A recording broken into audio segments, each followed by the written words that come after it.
freight cars and coaches. He's proud of his smart red paint, and so is his driver. Everyone says you brighten up their day, James. One morning, James whistled loudly at the other engines. Look at me.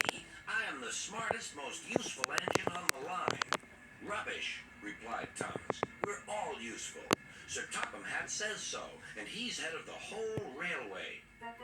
You know what, James? Added Percy. What? Replied James. You're getting all puffed up. James huffed away.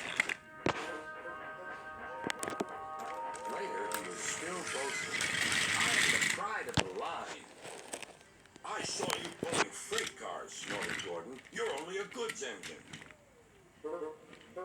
I pull coaches, too. Not as much as I do.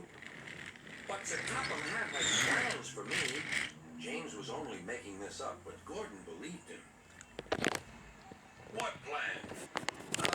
Wait and see. See. Oh dear, he thought. Now what'll I do? Thomas was shunting shining new coaches. Good morning, James. Are those coaches for me? Asked James hopefully. No, these are for Gordon's Express. I'll fetch your freight cars next. But James was going to play a trick on the other engines. Actually, Thomas, I'm taking the coaches. Sir Topham Hatt asked me to tell you. What about the cars? Asked Thomas. Give them to Gordon. Come on, Thomas, said his driver. Orders are orders. So when James's driver returned, James was coupled to the coaches and he puffed away.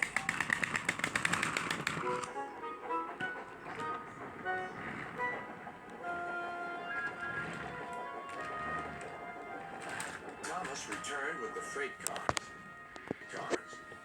And a few minutes later, Gordon arrived. Where's the express?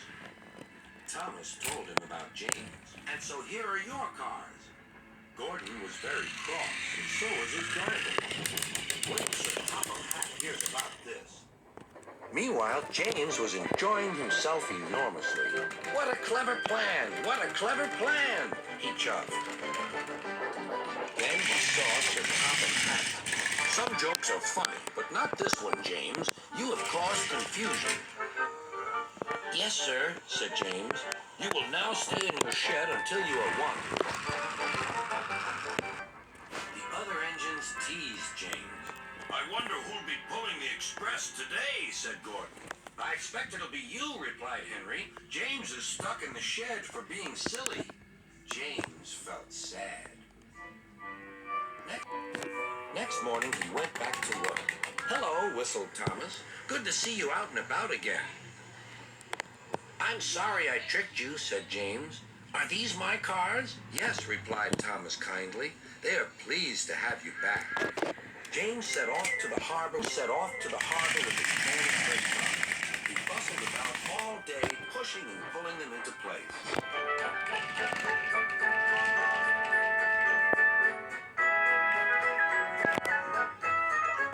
Time to go home now, James, said his driver at last. No cars or passengers, just we two.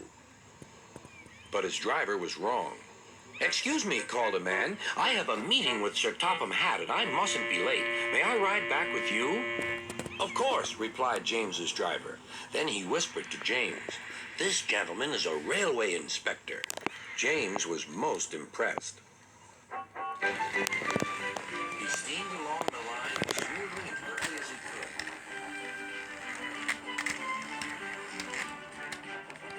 Sir Topham Hatt was waiting on the platform, and the railway inspector greeted him warmly.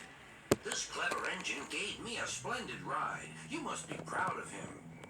Yes, indeed. Once again, you are a really useful engine.